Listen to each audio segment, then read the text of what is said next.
demais. E hoje a gente vai falar aqui bastante sobre vários insights do mercado imobiliário. Empreender no mercado imobiliário é matar um leão por dia, né? Além de desviar das antas. Te confesso que eu chegava em casa, às vezes, e até chorava, cara.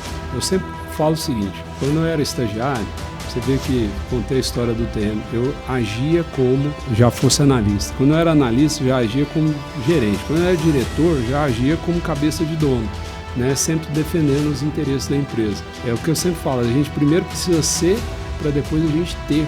Você, ainda que pequeno, você tem que fazer as coisas com muita excelência. Eu vou falar um pouco sobre mercado internacional. Uma das principais diferenças dos mercados está no âmbito de gestão do inventário, o estoque, né, dos imóveis. O que eu optei em começar lá? Sabe quando você vai fazendo as coisas de uma forma empírica, mas de repente alguém te apresenta a teoria do que você faz?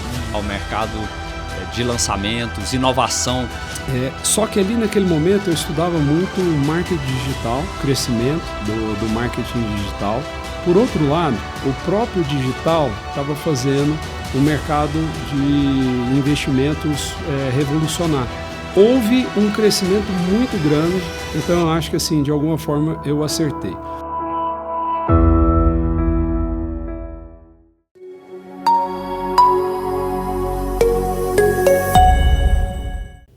Fala galera, tudo bem? Sejam muito bem-vindos ao 22º episódio do Ink Talks.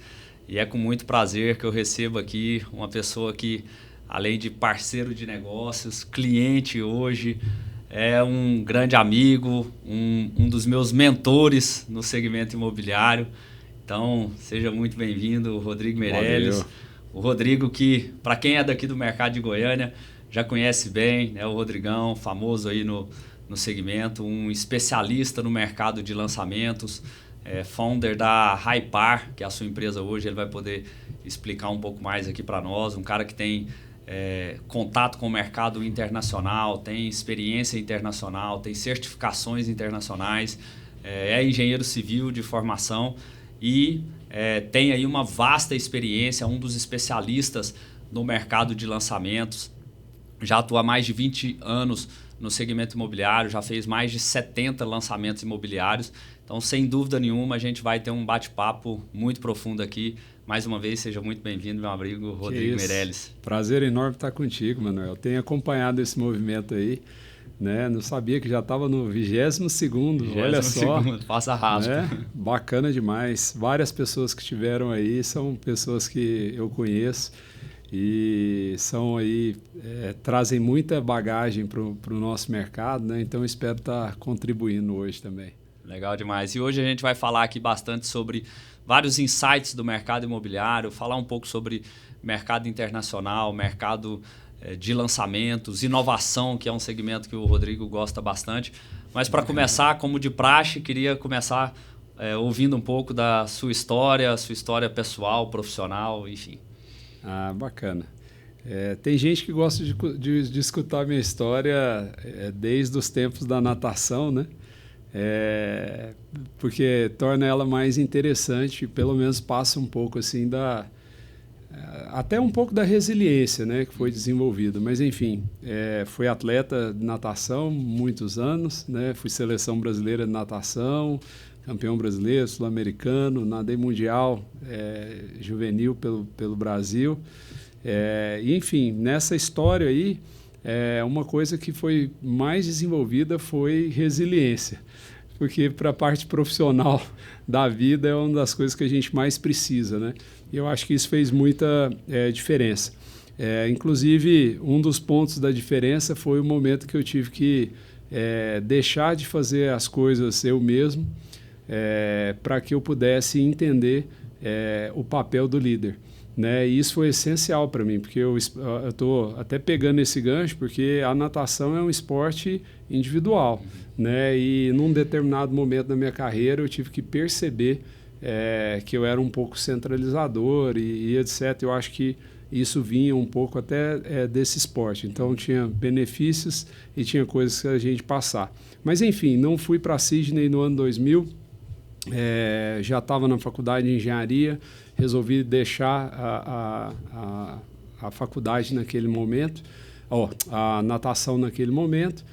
Mas desde os 13 anos eu mesmo ganhava ali a minha graninha, né? Então fui patrocinado pela Coca-Cola, depois pela Unimed, depois veio o Vasco da Gama. E quando eu parei, putz, e agora? Como é que eu ganho grana, né?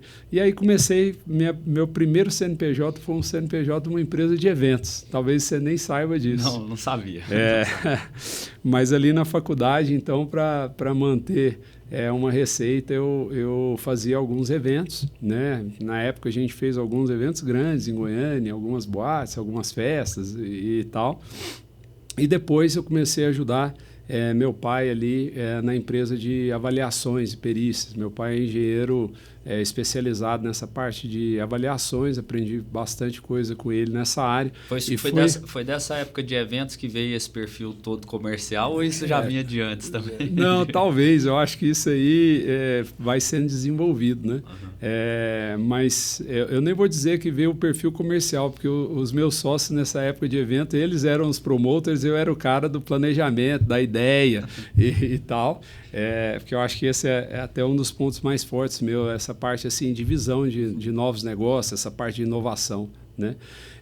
Mas acho legal contar essa história, porque vai mostrando que, às vezes, não é a gente começa num negócio, mas a vontade está lá, né? Uhum. Ela já é uma semente que a gente vai desenvolvendo ela ao longo do tempo. E aí, meu pai, especializado nessa parte de avaliação, ali foi a primeira vez que eu tentei escalar uma empresa, né? Quem é avaliador e perito, normalmente é ele, né? E na época eu tentei contratar uns estagiários para atuar comigo, para tentar ganhar escala no negócio e tal, e foi bem bacana. Depois vim a me especializar mais na parte de avaliações. Eu tinha muito desejo de desenvolver empreendimentos. Eu lembro muito bem, na época eu já namorava a Roberta, né? Agora estou 20 anos de casado, 25 juntos. Mas eu passei ali na região do Parque Flamboyant e falei para ela assim, isso aqui vai ser a bola da vez de Goiânia. Não tinha nada, não tinha nenhum prédio, tinha nada. Mas eu não vejo outro lugar para a cidade crescer. E na época eu já comecei a buscar terreno ali perto e tal, viajando, né? Assim, totalmente longe daquilo que viria a acontecer, mas já tinha essa visão. E numa dessa eu fiz um estudo de viabilidade para um tio meu que ia lançar um empreendimento no Parque das Laranjeiras. Né, o nome dele é Ezio, sócio lá da Água Santa, que depois veio a ser a Joy Venture com a IBM, né, a EA3 Urbanismo e tal. Inclusive cliente nosso na Domi cliente hoje. De vocês, exatamente. Santa, lançaram o empreendimento deles parceirão, aí agora. Forte abraço, Zezinho. Bacana. E aí eu apresentei e aí o Ezio gostou demais, né? Olhou ali o estudo de viabilidade, todo feito no Excel e tal. Ele, legal pra caramba. Você não quer que eu mostre esse estudo para um amigo meu? Até para ele dar uma opinião. E esse amigo era o vice-presidente da IBM, o Odilon. E aí eu fui até a IBM na ocasião e apresentei para ele. O Odilon parece que gostou e tal, e pensou, sei lá, eles usavam Viábil na época, estudo, eu feito a viabilidadezinha toda no Excel, né? E aí eu acho que ele gostou, só que, olha só como são as coisas. O Odilon, naquela época, era um solteirão e foi numa festa da qual eu estava promovendo. E aí na festa, cara, num bate-papo, ele vira para mim e fala assim, cara, eu preciso de um cara igual você lá em São Paulo. Aí eu, vamos fazer o seguinte, segunda-feira eu vou lá no seu escritório e converso contigo sobre isso. E no dia eu estava tocando as coisas na festa e tal, e aí fui. E aí falei para ele, eu tenho muito interesse, mas eu ainda estou na faculdade, quando eu entro de férias em julho. Se você topar, eu entrando de férias, eu passo as férias inteiras lá, trabalhando com você. E naquela ocasião, foi bem bacana, porque minha avó, meu pai tem 10 irmãos com ele, né? São 10.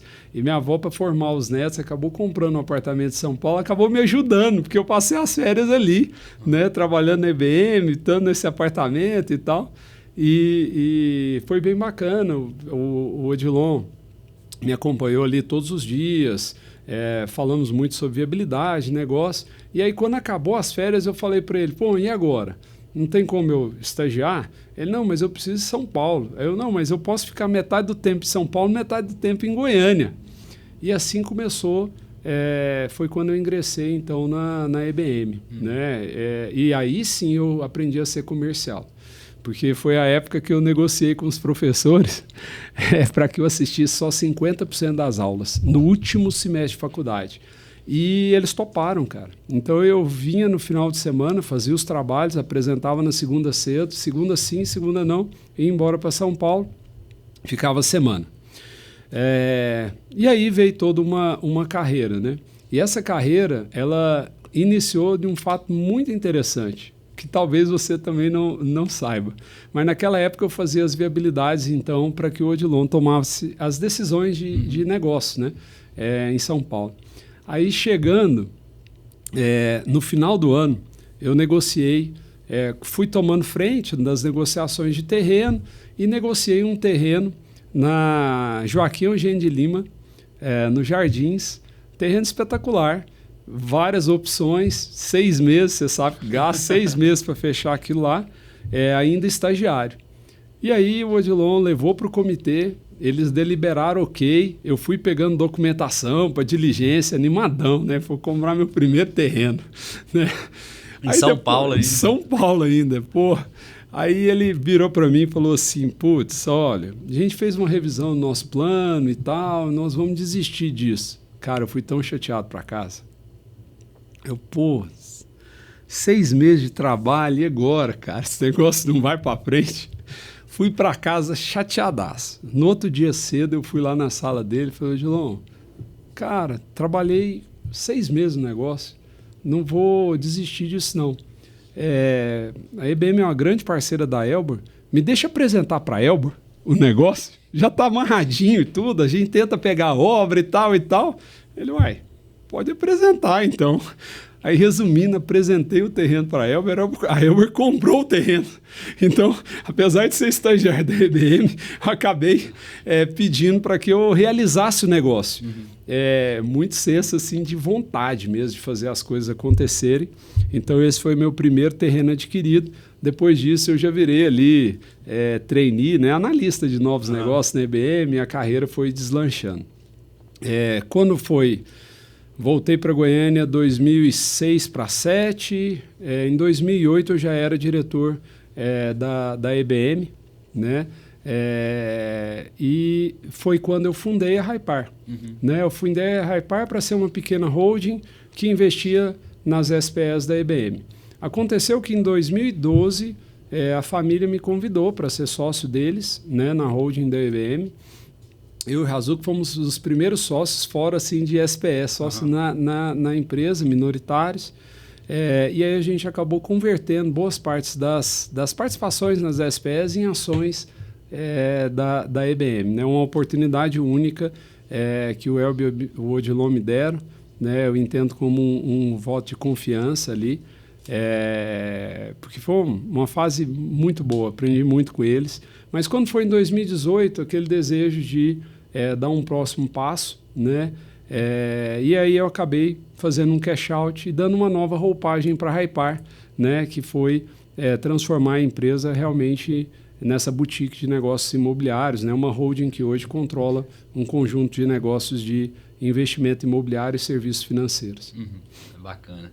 Rodrigão, e o que foram desafios? Assim? A gente sabe que são inúmeros, né? Mas os que primeiro vêm à sua cabeça aí de toda essa história, toda essa jornada que você empreender no mercado imobiliário é matar um leão por dia, né? Além de desviar das antas. mas assim, cara, de maiores desafios, assim, eu acho que foram vários, né?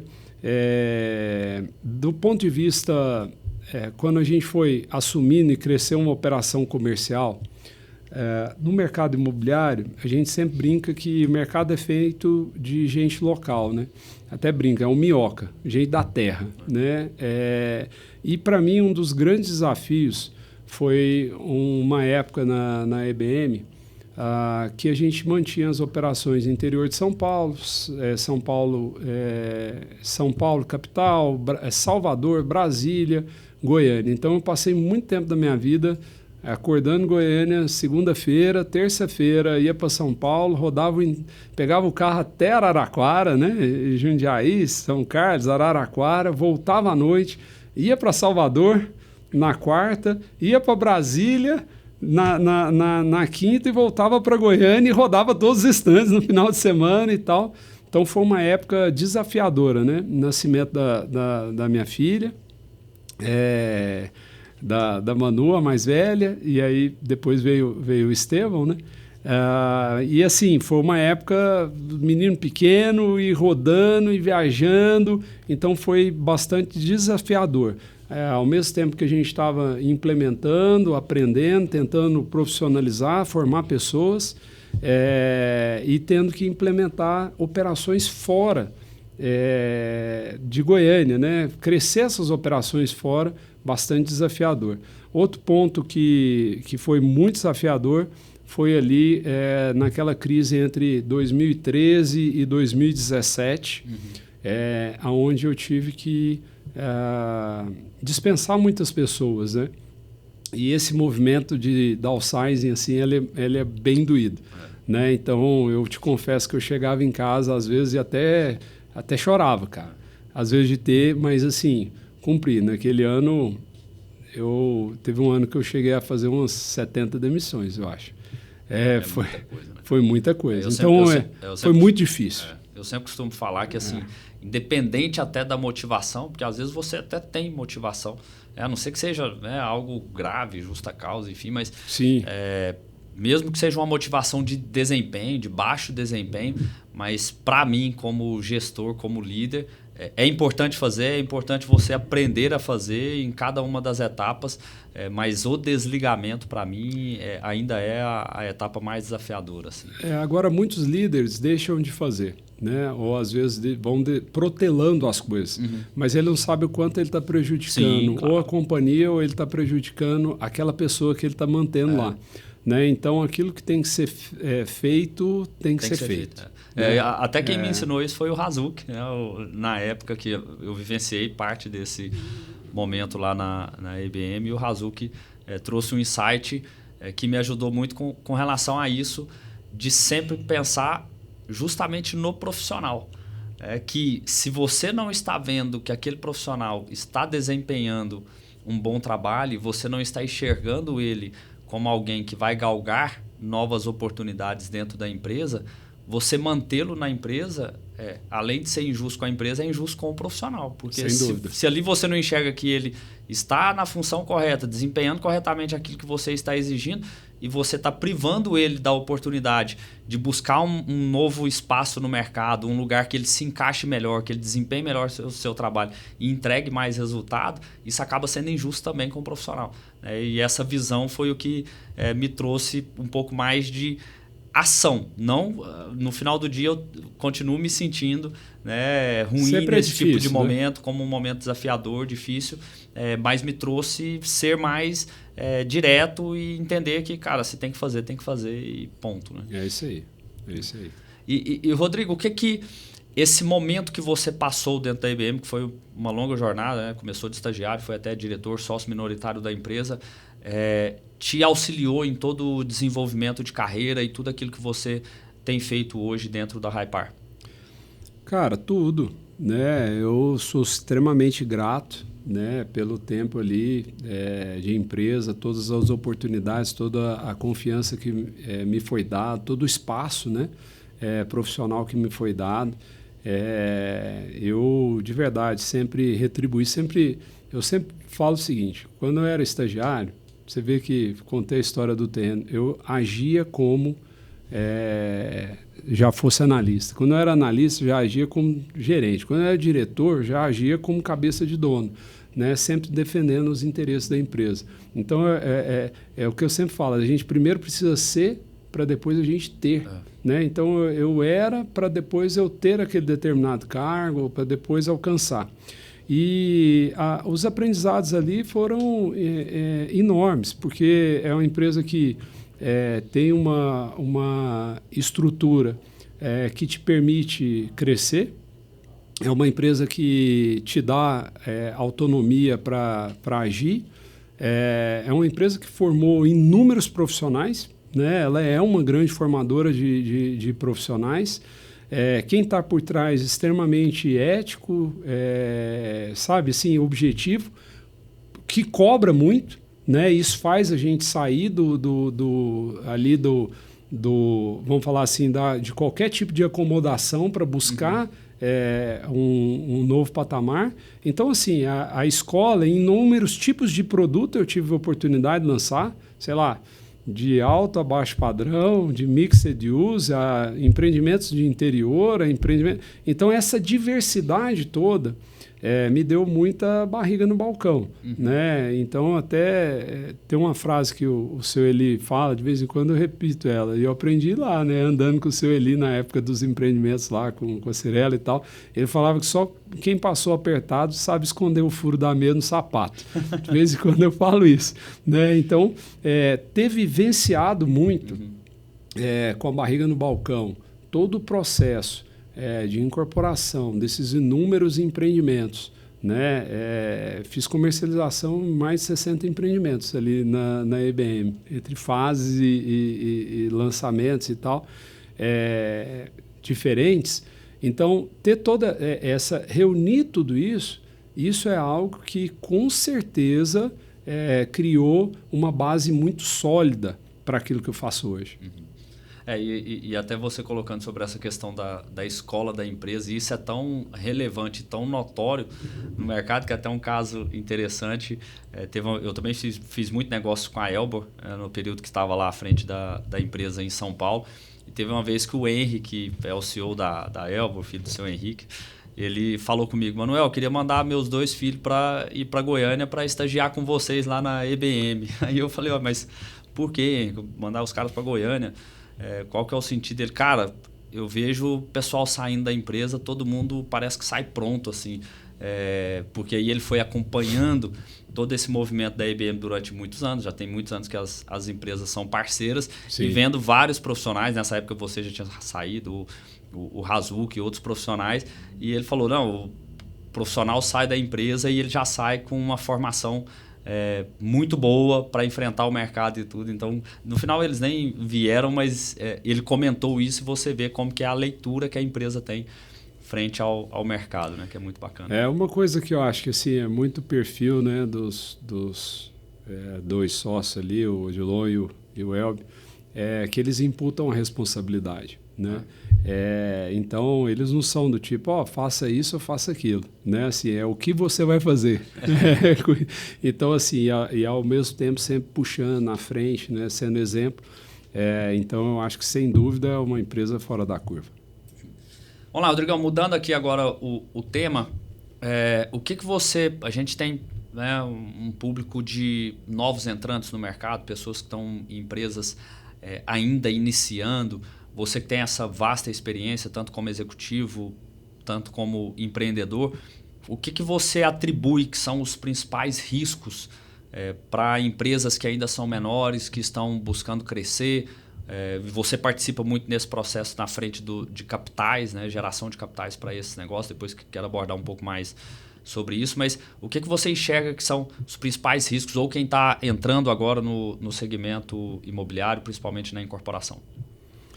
Cara, eu acho que a primeira coisa, que não interessa o tamanho hoje de uma empresa, né? Eu saí, comecei meu negócio e, ao mesmo tempo, você, ainda que pequeno, você tem que fazer as coisas com muita excelência, né?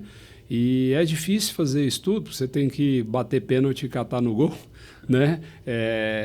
Mas você tem que fazer tudo isso com muita excelência, porque o mercado é um mercado competitivo. Você vai ter que desenvolver um produto, você vai ter que colocar imagens do seu projeto, preparar o marketing, etc., igual de uma empresa grande. Senão o cliente não quer saber se não você está começando se você, ou não tá, né? Exatamente isso. Esse é o grande ponto. Então, isso torna, né? E até mesmo por uma questão de barreira de capital, acaba que a incorporação ela torna, como eu posso falar, é um mercado difícil de entrada das pessoas, né? Quando a gente vai falar sob o ponto de vista de excelência, né?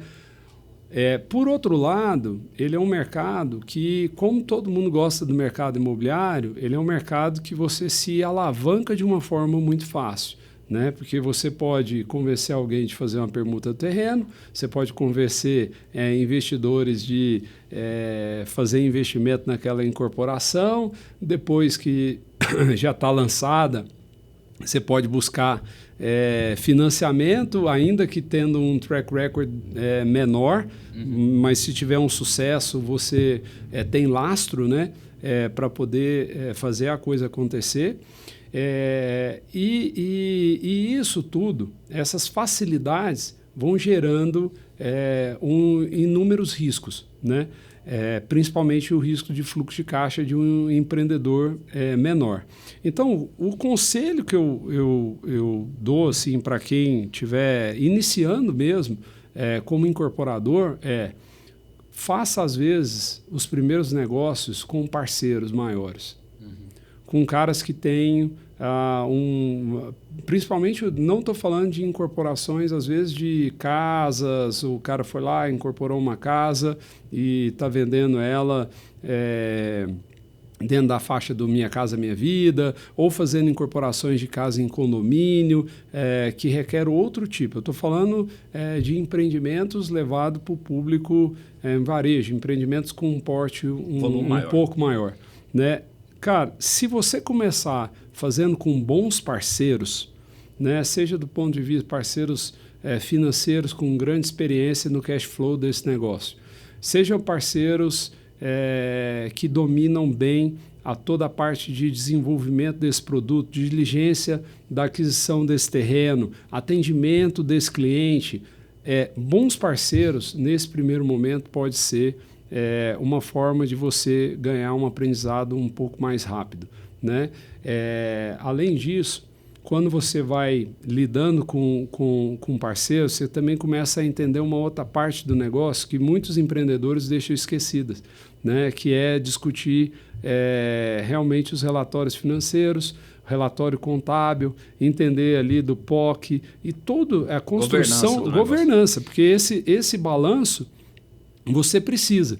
Aquela história, né? Quem tem sócio tem patrão, né? Então, se você começa com algumas parcerias, esses pontos não vão poder ser esquecidos, senão o negócio não funciona. Sim. E isso faz com que você ganhe um aprendizado mais rápido em relação à governança e você possa dar novos passos, entendeu? Então, eu aconselharia quem está começando, para negócios de volumes maiores, buscar boas parcerias. Legal.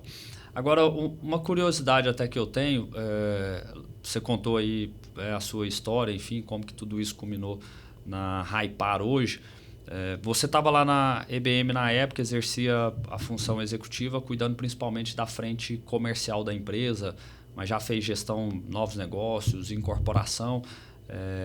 O que te levou a direcionar a sua empresa para uma boutique de negócio? E até queria que você explicasse melhor para quem está nos ouvindo o conceito desse termo e uma estrutura hoje direcionada ao mercado de capitais. Na verdade, ali, quando foi em 2018, que eu... aliás, até 2017. 2017, quando o Razuki pediu para sair, ele estava saindo da organização para fundar a incorporadora dele, ele até me perguntou, e aí, vamos fazer uma incorporadora juntos? Eu falei, cara, eu tenho vislumbrado um outro mercado para mim, e segundo que nós dois saímos juntos, eu acho que não faz nenhum sentido, né? Eu acho que tem que acontecer em tempos diferentes, né? Até por todo esse histórico que a gente comentou, né? E as coisas, eu sempre quis deixar as coisas muito organizadas, portas abertas onde a gente passa. Só que ali naquele momento eu estudava muito marketing digital, o crescimento do marketing digital. 2018 estava começando a bombar já isso no mercado. Então eu pensava assim em algum negócio que tivesse a ver com comercialização ligada ao digital, tá? Algum infoproduto ligado à comercialização física, tem algumas ideias a respeito disso. Por outro lado, eu via o próprio digital estava fazendo acontecer um mercado de investimentos revolucionar, né? Através ali dos escritórios autônomos da XP, o crescimento dos fundos imobiliários, porque os influenciadores, educadores digitais. Exato. Em função do digital, o mercado de investimentos estava mudando. E a gente teve ali na EBM muitos empreendimentos com fundos de investimento como sócios, né? E eu gostava muito, cara. Eu gosto muito dos termos, gosto muito das estratégias diferentes de investimento e tal. E eu optei, então, ir para um segmento que estava em franco crescimento. Né? 2018 tinha 300 mil cotistas de fundos imobiliários. Hoje são praticamente 2,5 milhões de cotistas. E que ainda é baixo, né? Comparado muito pequeno. Com o restante do Exatamente. Mundo. Então, assim, houve um crescimento muito grande nesse segmento. Então, eu acho que, assim, de alguma forma, eu acertei. Um outro ponto que foi relevante para a tomada de decisão é que eu sempre olhei os ciclos. Taxa de juro alta, cai o volume de pessoas que têm condições de tomar um financiamento, cai o volume de vendas. Taxa de juros cai, a gente tem mais concessão de financiamento e automaticamente eu tenho mais volume de vendas. Estou falando só um dos itens, só para poder exemplificar algo que eu comecei a entender. Quem criou o sonho da casa própria provavelmente foi um banqueiro. Por quê? Para o mercado de capitais, cara, o lastro imobiliário ele é algo assim espetacular para que você construa as carteiras de crédito privado, etc. Então, no mundo de investimentos, o que você tem? Os investimentos tradicionais, moeda, ações, títulos de governo, são investimentos tradicionais. E os alternativos? Dentro de alternativo, você tem infraestrutura, real estate, venture capital, private equity. Só que aí, então, dentro de real estate, agora você abre. Você tem o que é público, fundos listados, empresas de incorporação ou de shopping listadas, né? E você tem aquilo que é privado. Eu gosto muito desse universo privado e dessa comunicação do nosso mercado com o mercado de capitais. Eu costumo falar que assim, o que a Hypar faz? Basicamente, a gente pega aquilo que tem menos liquidez, que é vamos falar, o imobiliário, e você tem o mercado financeiro com mais liquidez, que é aquilo que está listado, está sendo tradeado, os ativos financeiros em geral. E a gente tenta criar uma oferta semi-líquida. O que é isso? O fundo imobiliário, o CRI, a gente vai criando liquidez para o mercado imobiliário. Né? Esse é o desafio, a criação de um produto de investimento imobiliário que tenha mais liquidez do que o próprio imóvel, o próprio ativo imobiliário. Seja ele uma SPE, seja ele um imóvel. Né? Então, esse é o desafio. Então, eu sou fascinado por essa questão de estruturação do mercado financeiro, fazer essa ponte, transformar em mais líquido algo que tem lastro real. Né? Então, hoje, qual que é o posicionamento da Hypar? Nós somos especializados em investimentos alternativos, onde ali dentro tem o real estate, o mercado imobiliário, que é a nossa especialidade, ou seja, investimos só onde há lastro real. Porém, a gente cria produtos de investimento pegando isso que é menos líquido e transformando em algo mais líquido.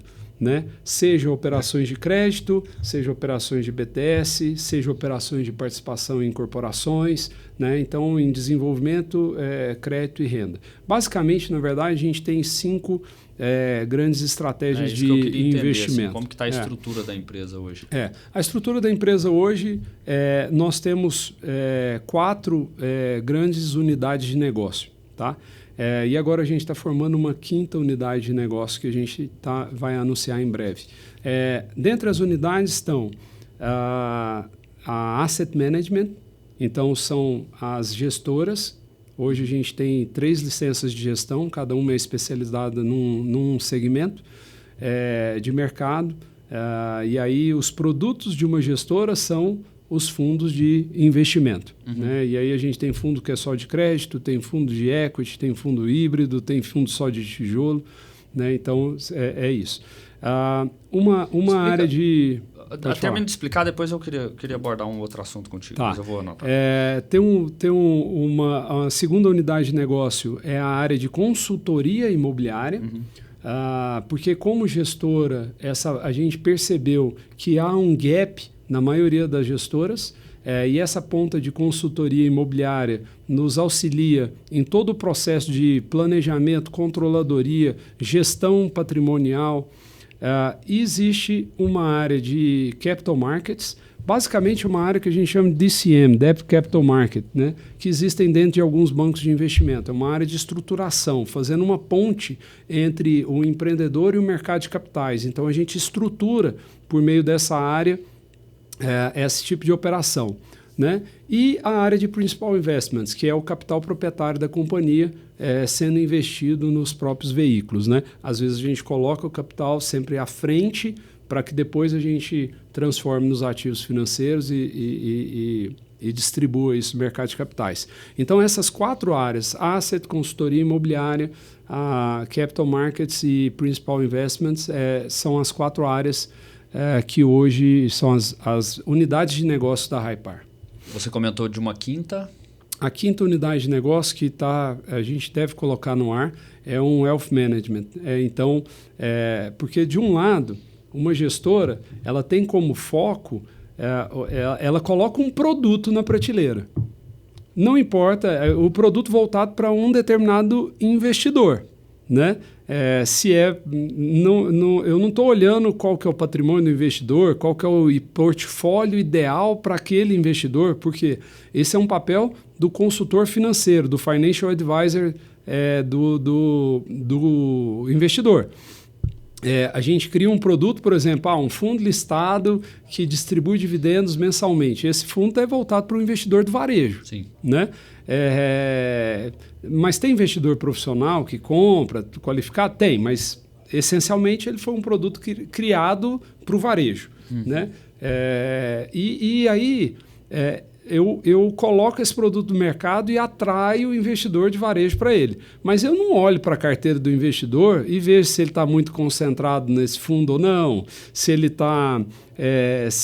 eu não olho para o patrimônio dele. Né? O olhar de uma gestora de investimento é o olhar do produto, é uma empresa de produto, de investimento. Já um Wealth, uma consultoria financeira, ela é voltada para o patrimônio. Aí ela olha questões sucessórias, planejamento tributário, pulverização de risco, momento no ciclo de vida da pessoa. Então, são profissionais habilitados para isso.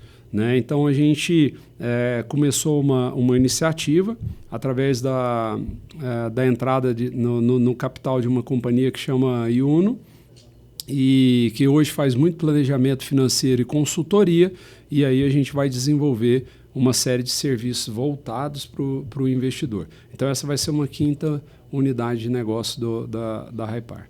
Show de bola. Rodrigão, e você comentou sobre a estrutura lá dos investimentos, que você tem fundo só de equity, fundo só de crédito, fundo híbrido, de tijolo. Explica para quem está ouvindo e não conhece a diferença dessas terminologias, o que cada uma delas significa. Não, bacana. Quando a gente fala de um fundo de crédito ou de papel, é um fundo que investe em ativos financeiros. Então, ele não investe no imóvel. O imóvel ele é uma garantia daquela operação que ele está investindo. Então, imagina lá, normalmente investe num fluxo recebível. Se você tem um contrato longo de locação, a gente faz, às vezes, essa antecipação de recebíveis e transforma isso num ativo financeiro elegível para o fundo, através de um CRI, por exemplo. Né? E pega esses recebíveis dão lastro a um CRI, e aí esse CRI é elegível para investimento de um fundo de papel.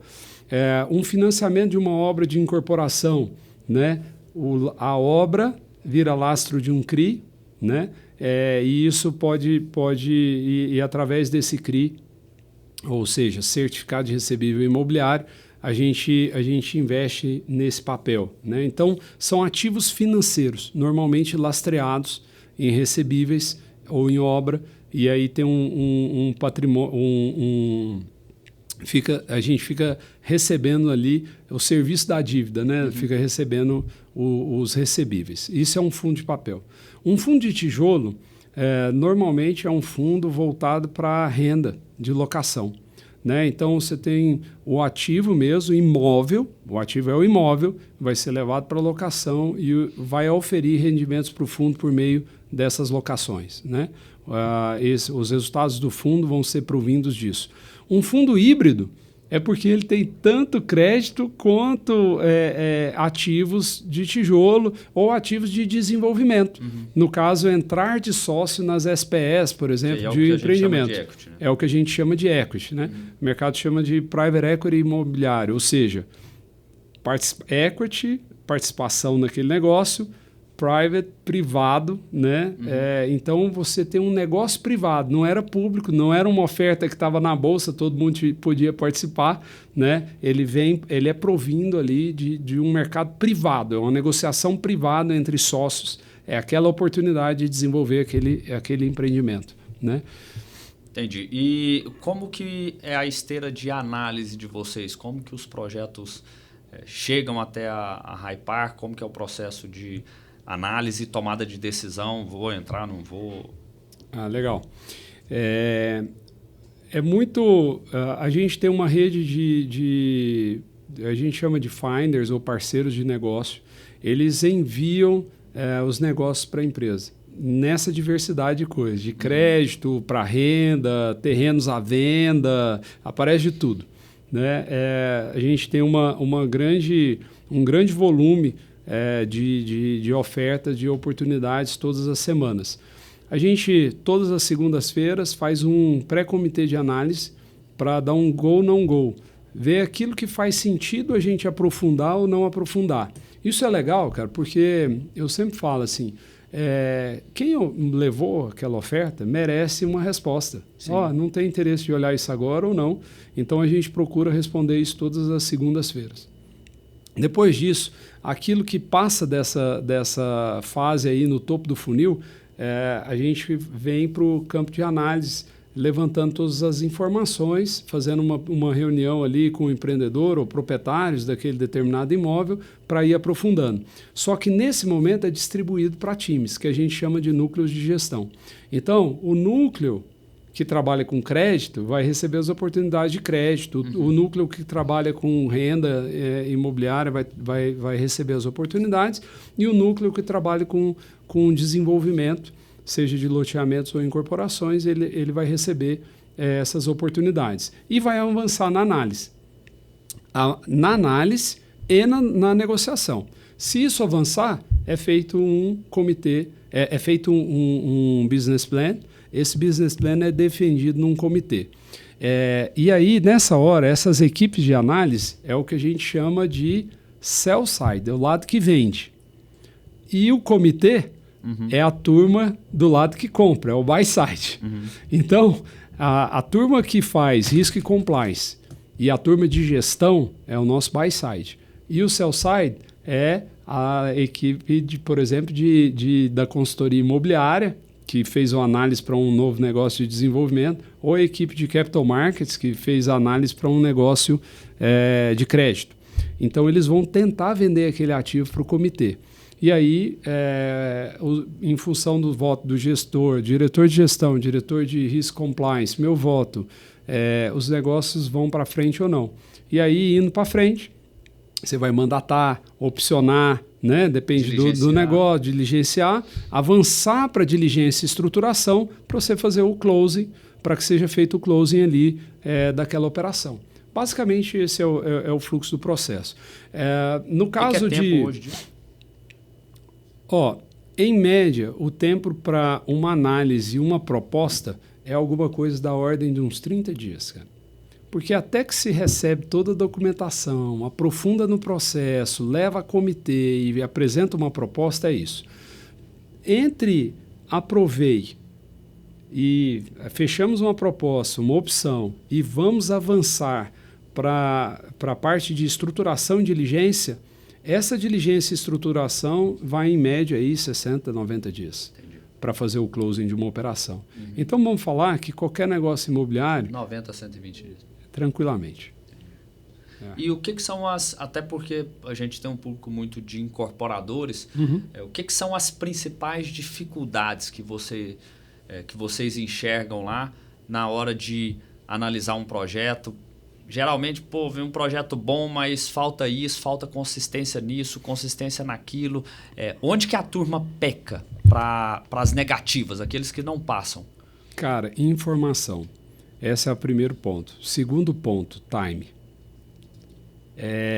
Time que você fala, time do quê? O empreendedor, ele demora demais a procurar uma solução de funding. Timing para iniciar o processo. Para iniciar o processo. Então, ele começa a procurar algo que ele precisa para o mês que vem, que ele tinha que ter começado a fazer isso há 6 meses atrás, entendeu?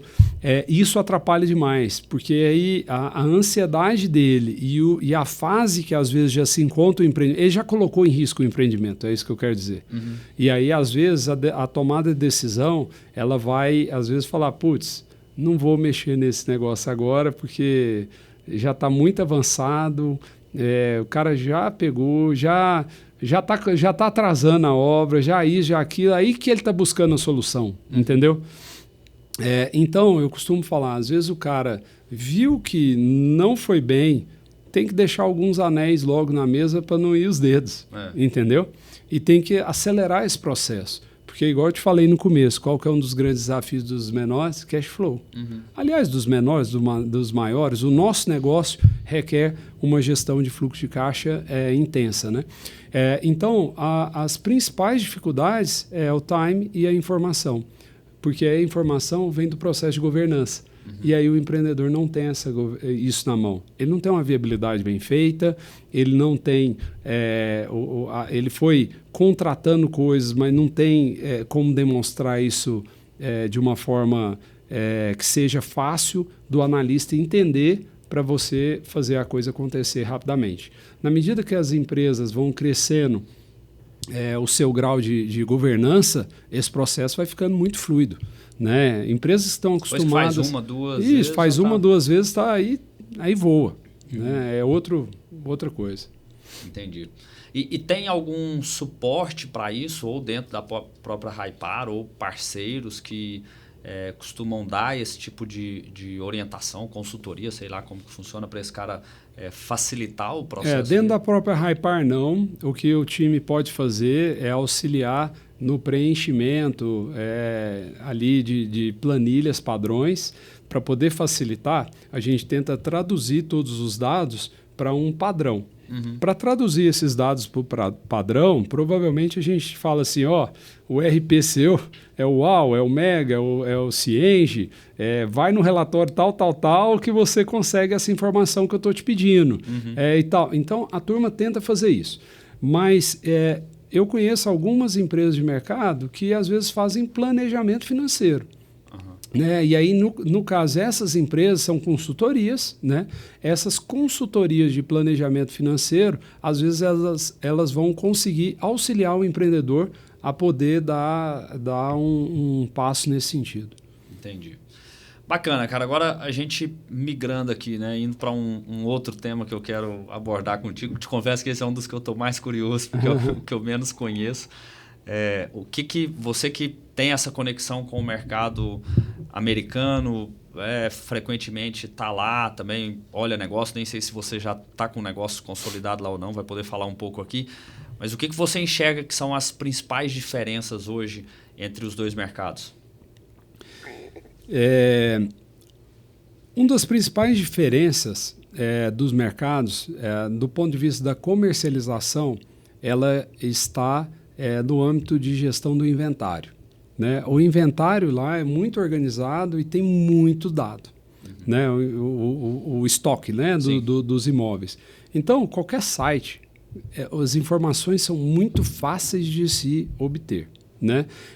Se eu quero o histórico de uma propriedade, se eu quero levantar todos os records lá, todos os registros daquela propriedade, tudo isso valor de transação. Valor de transação, tudo isso é muito fácil. Qual que é o nível de criminalidade naquela determinada região? Todo esse histórico que você quiser da propriedade, você consegue levantar. Isso torna as coisas mais seguras para você fazer negócio. O que eu optei em começar lá? Nós estamos com um negócio lá, nós estamos com um fundo lá, que é o To Be High. É um fundo que investe em construction loan, que é o financiamento para construção. Tá? A gente optou em começar no financiamento e não entrando em equity de negócio e etc., justamente para a gente ter um entendimento maior de todo o processo. Então, hoje a gente está financiando casas que são vendidas na faixa entre 310 e 500 e poucos mil dólares. A gente empresta até 60% do valor dessa casa e vai fazendo as liberações de acordo com que a obra vai andando. Então, qual eu pego... É a taxa? Hoje a gente está emprestando na taxa de 11%, 12% ao ano. Em dólar, né, no caso. Mas para o mercado de lá, assim, para o mercado de lá... É uma taxa alta. Alta, né, para eles, né? Mas para o brasileiro... Então, vamos lá. Só que é 12% ao ano num período que dura 6 meses, 8 meses no máximo, porque a obra é rápida. Então, ele toma esse crédito, 60% do valor, nesse prazo e já faz o desligamento porque ele vendeu a casa. Se ele não vendeu a casa, ele toma um home equity, ou seja, faz um refinanciamento, paga a nossa operação e fica com uma taxa de juros na faixa de 7, 8. Por quê? Porque agora a obra está pronta. Só que uma das coisas que é interessante, quando a gente financia a obra lá, se o cara fez a fundação, aqui a gente tem que pedir para alguém medir a obra, né? Lá ele não pode continuar a fase se o condado não fizer a liberação. Então, muitas vezes, estou te falando da região central da Flórida, né, que é onde a gente está atuando majoritariamente. Porque lá também tem essa diferença que cada estado tem... Cada estado uma regra, e aí, às vezes, dentro do estado você tem os condados, cada condado também pode ter a sua regra, mas assim, em linhas gerais, os condados eles fazem essa medição da obra. Ele vai fazendo as liberações das fases, né? A fundação, estrutura, instalações, e isso tem facilitado esse empréstimo. Agora, outro item que é bem diferente, e aí a gente acaba entendendo porque é difícil você ver investimentos de estrangeiros no nosso mercado, né? O volume, cara. O volume é exorbitante. Os números, quando você começa a falar dos números, os números são exorbitantes. Quando você começa a falar dos bancos, aqui você tem, vou tomar crédito, eu tenho alguns bancos para tomar crédito, né? Os bancões, vamos falar assim, tá? O Bradesco, Santander, Banco Brasil, agora tem o BRB, Caixa, né? São os principais bancos que financiam agora o ABC, né? O Inter está começando. Cara, se eu pegar uma lista lá, eu faço 50 nomes de banco assim, ó, numa sentada. Então, a concorrência do mercado de capitais em financiar os empreendedores e tal, ela é muito diferente. Então, a dinâmica da coisa ela é maior. Tá? Até o volume do mercado privado, né, que é gigantesco. Gigantesco. Principalmente, igual eu falei, eu sou mais entendedor, né? Fiquei de 19 para 20 em Celebration, na Flórida, e fiquei de 23 agora para 24, cheguei em junho, tendo vindo só no Brasil em outubro e em fevereiro. Então, fiquei um bom tempo olhando o mercado, visitando na região de Winter Garden, ali próximo de Orlando lá, também. 2 anos atrás estive lá no Winter Garden. Bacana demais. Realmente é espetacular. E, assim, é um mercado muito pujante nessa região da Flórida, principalmente pós-pandemia, que veio a possibilidade de muitos ficarem em home office. Muita gente sai de regiões frias no norte dos Estados Unidos e vem para uma Flórida da vida, entendeu? ou pelo menos já faz uma segunda moradia e fica por mais tempo. Então, é um mercado que se aqueceu muito. Claro que, assim como qualquer mercado imobiliário, seja aqui, seja fora, subiu taxa de juros, você vai ter um apetite menor, né, no volume de vendas e tal. Então, essa é uma regrinha que vai acontecer aqui, vai acontecer lá, mas é um mercado assim, relativamente fácil de entender, né? Existem uma diversidade muito grande de players e muitas licenças. O agent, que é o corretor, é uma coisa, o broker, que é imobiliário, é outra coisa, o cara que a construtora é outra coisa, o cara que vai fazer, porque a construção lá é muito terceirizada, e aí você precisa de licença para ser um contractor, sabe assim, tem muita regrinha, sabe, muita regrinha. Estou aprendendo a jogar esse jogo.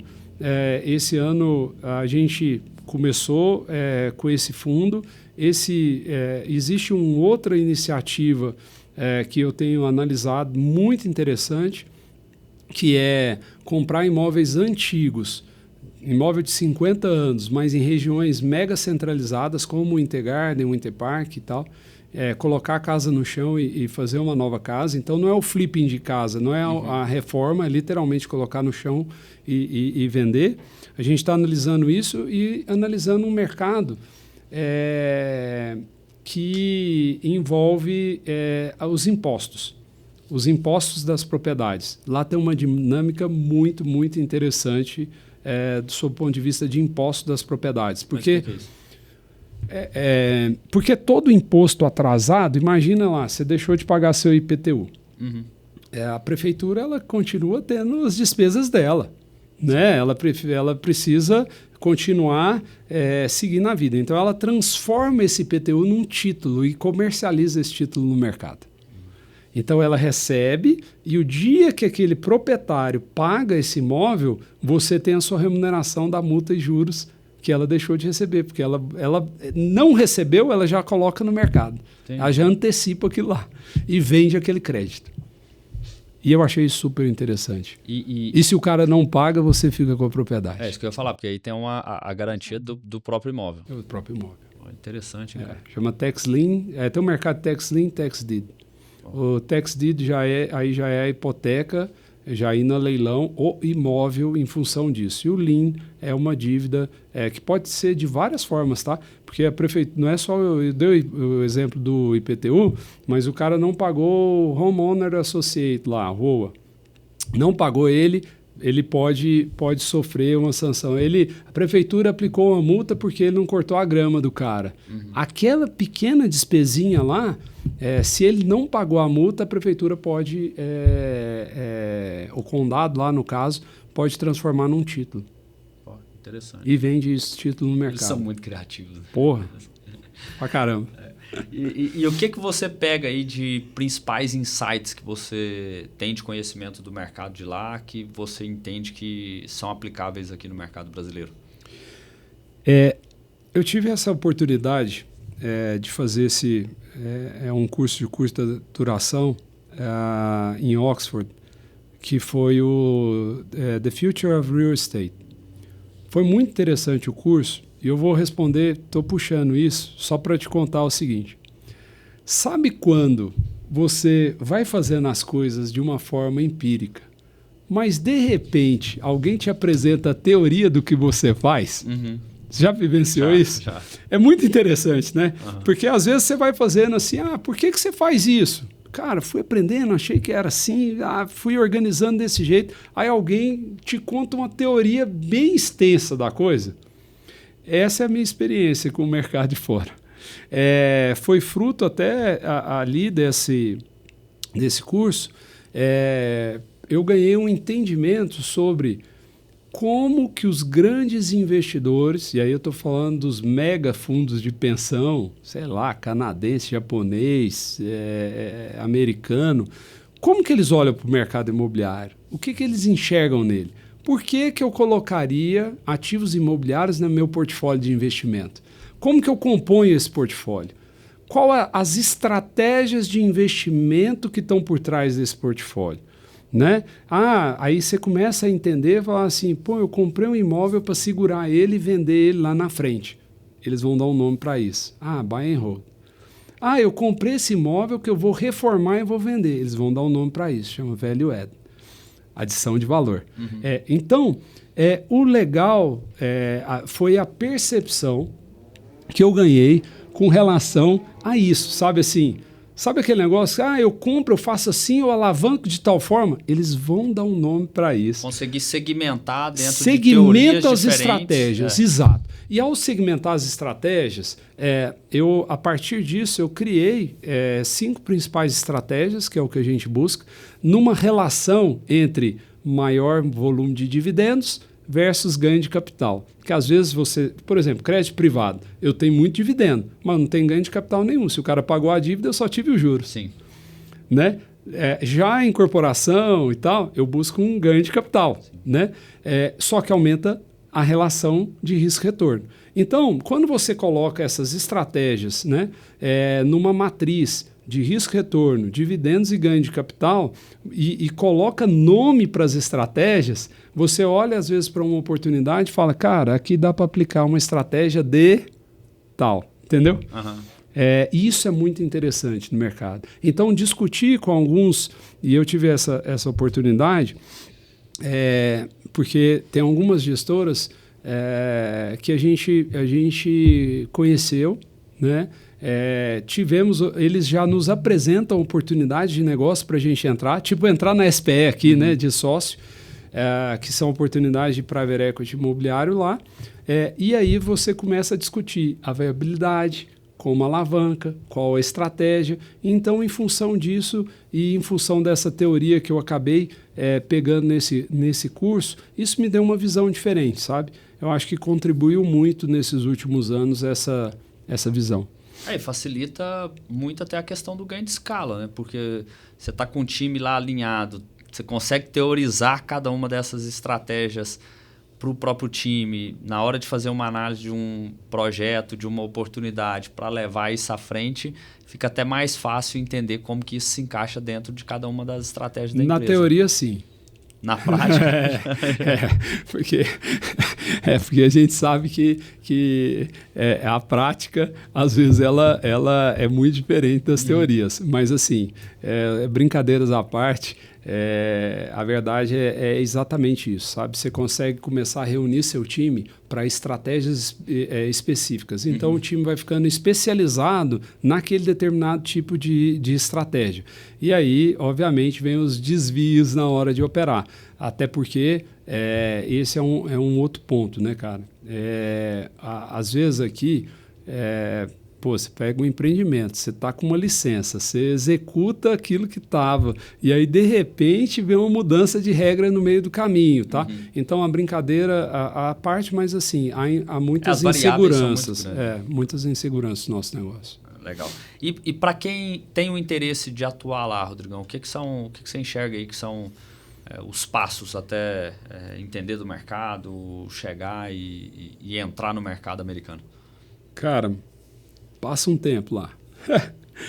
Não vai numa de, já estou com a minha empresa, falou, já tem um modelo. Estou com a minha empresa estabelecida aqui, vou começar a fazer algum investimento lá e tal. Cara, se você está pensando nisso, em fazer algum investimento em dólar, cara, seleciona bons fundos de investimento, bons ativos, bons gestores. Olha para a gente lá. Né? Terceiriza o negócio para quem conhece. Exato. Se for só para botar, eu quero fazer investimento. Isso é uma coisa. Né? Um dos nossos sócios está morando lá, já vai fazer 3 anos. Tá? O Francisco mora lá desde janeiro de 22. Né? Então, tá constantemente lá na operação. Cara, então assim, eu aconselho ir, passar um tempo, conhecer os construtores locais, mesma dica, entra no negócio com alguém, né? Rodrigo, mas aí eu tenho o risco de errar nesse alguém, né? Porque eu estou aconselhando às vezes entrar na sociedade, em sociedade com algum parceiro, mas eventualmente você erra no parceiro, né?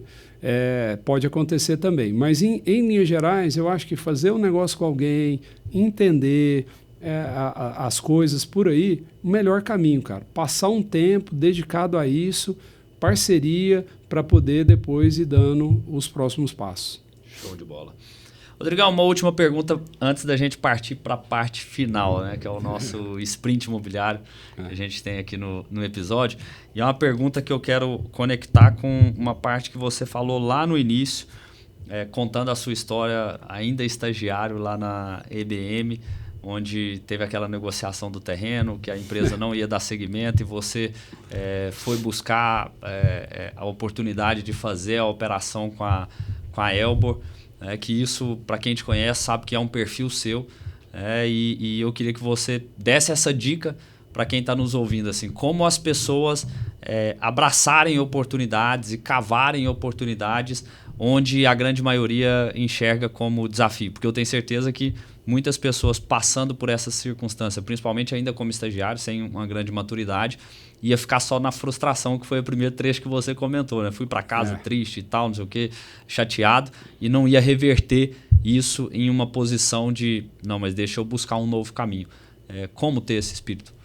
De fato, as oportunidades estão nos desafios, né?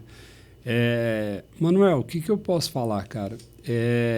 Assim, de alguma forma, a gente tem que escutar a voz do Espírito Santo para algumas coisas, né? Para algumas não, para todas. Essa é a realidade. Quando você está diante de um determinado desafio, uma coisa que eu posso te falar é o seguinte: o milagre está na persistência. Ele vem na persistência, né? Então, se você está em paz de que aquilo ali é realmente uma oportunidade, né? Cara, você tem que dar passos de fé de que aquilo vai dar certo. Não adianta a gente ficar estagnado. Para aquele que é cristão e tem um pouco de fé, às vezes você vai receber a visão e você tem que dar passos de fé. E como que você faz isso? Cara, por meio de conexões. Porque Deus opera por meio das pessoas na sua vida, por meio daqueles que estão ao seu redor. E isso vai fazer essas novas conexões faz você ganhar novas ideias, essa resiliência de você persistir vai fazer abrir novas portas, e você vai dando esse passo de cada vez. Quando você recebe de cara uma muralha, uma barreira, né? Essa barreira, cara, é só para te deixar mais cascudo para o próximo step. Sim. Né? Para você dar esse próximo passo.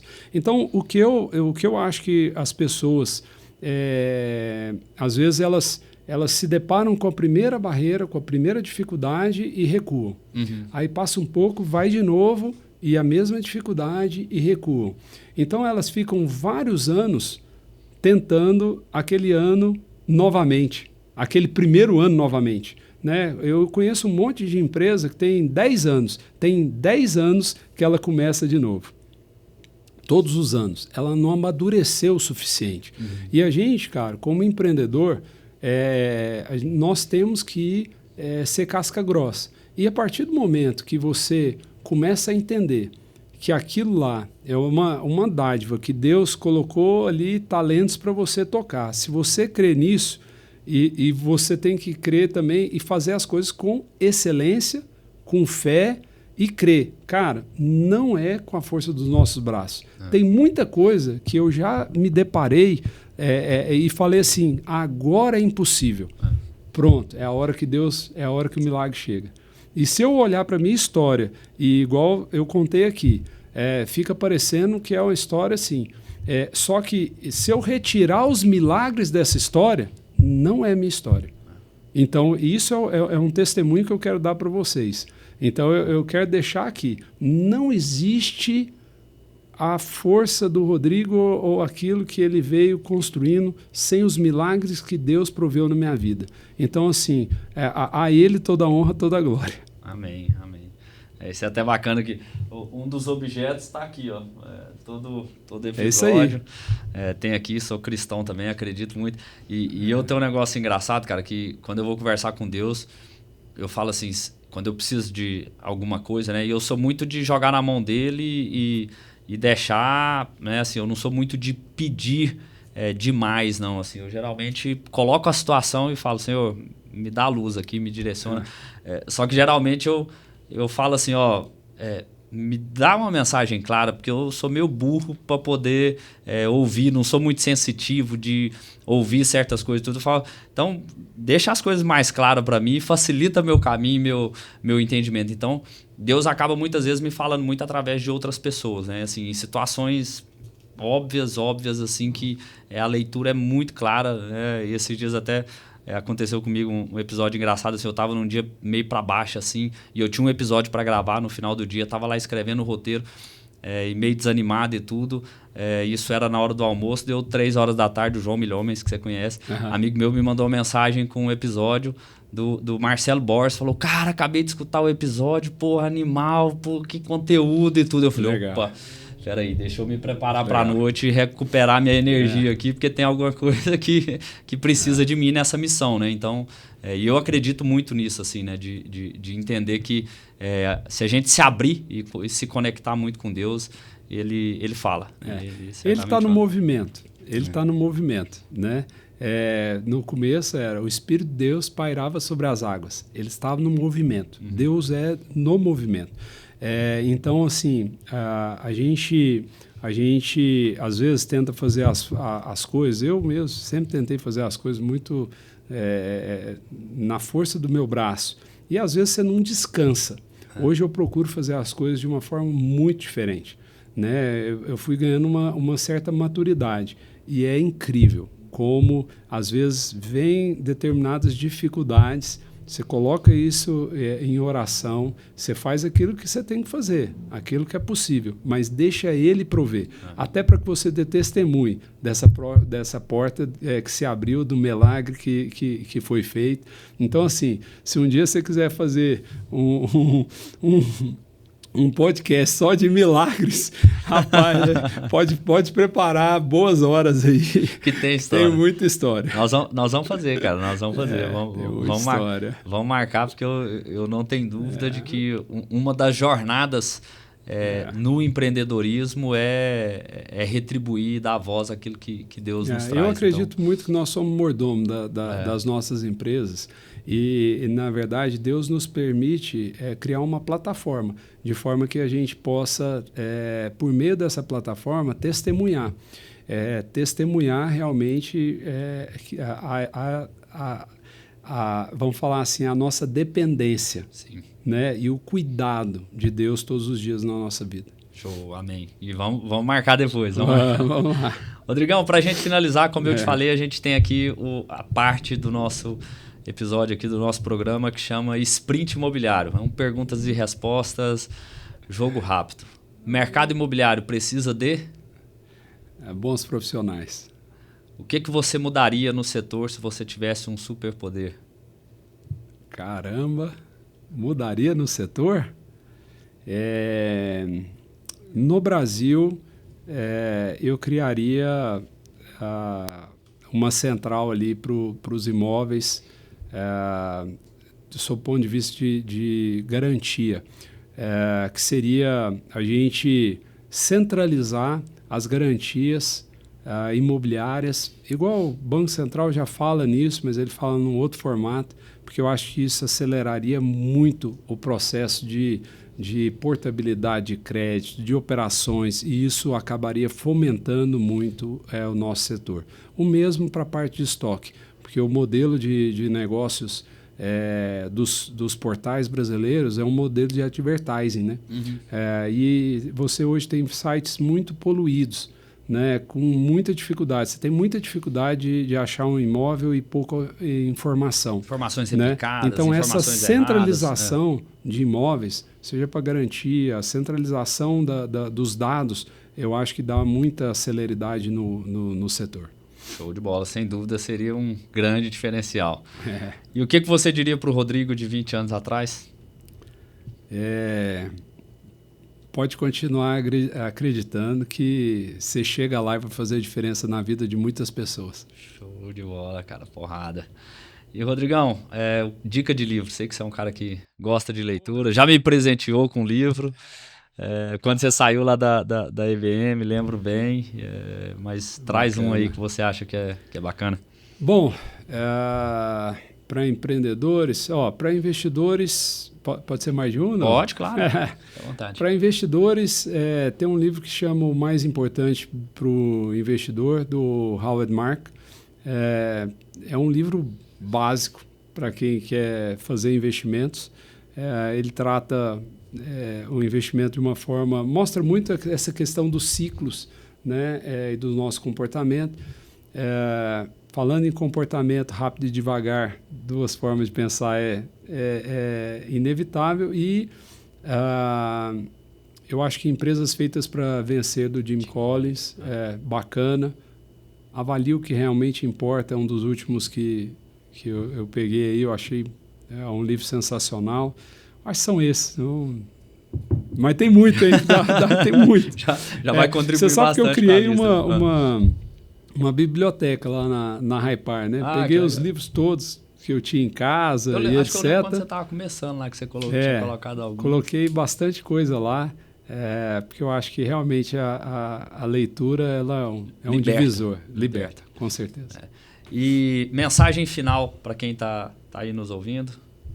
Bom, na verdade, eu quero só agradecer, né? Espero que tenham gostado, eu espero ter contribuído aí com um pouquinho de conhecimento.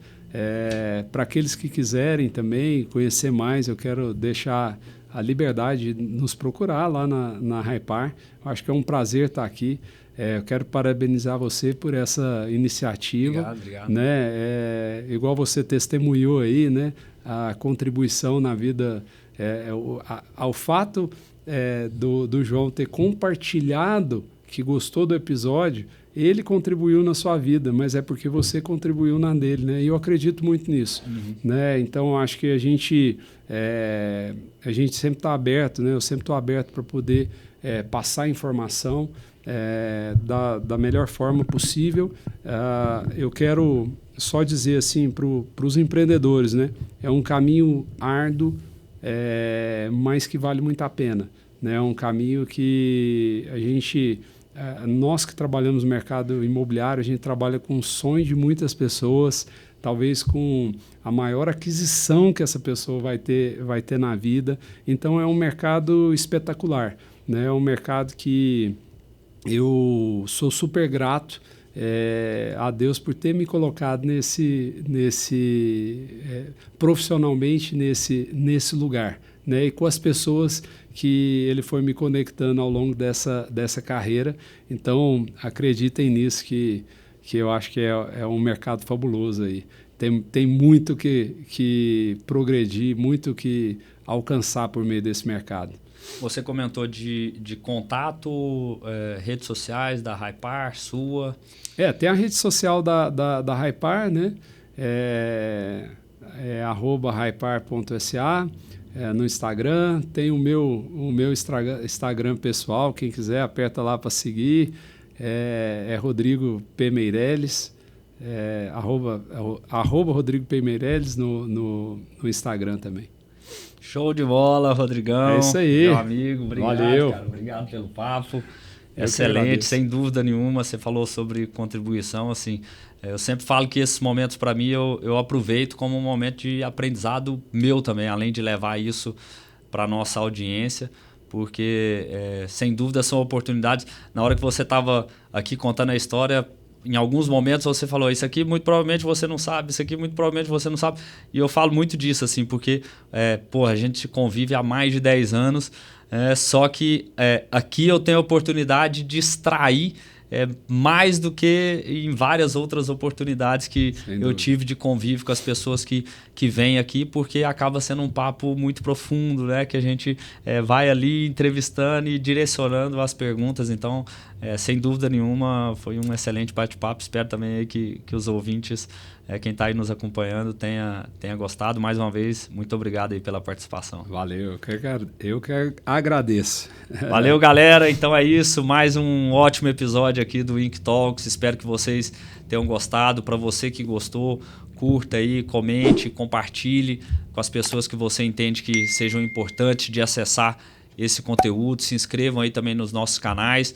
Para você que nos acompanha aí e ainda não segue as nossas redes sociais, do IncTalks é inc.talks, tem também a rede da Domi, domi.inteligência, e o meu Instagram, Manuel_Bruno. Então um forte abraço e até a próxima.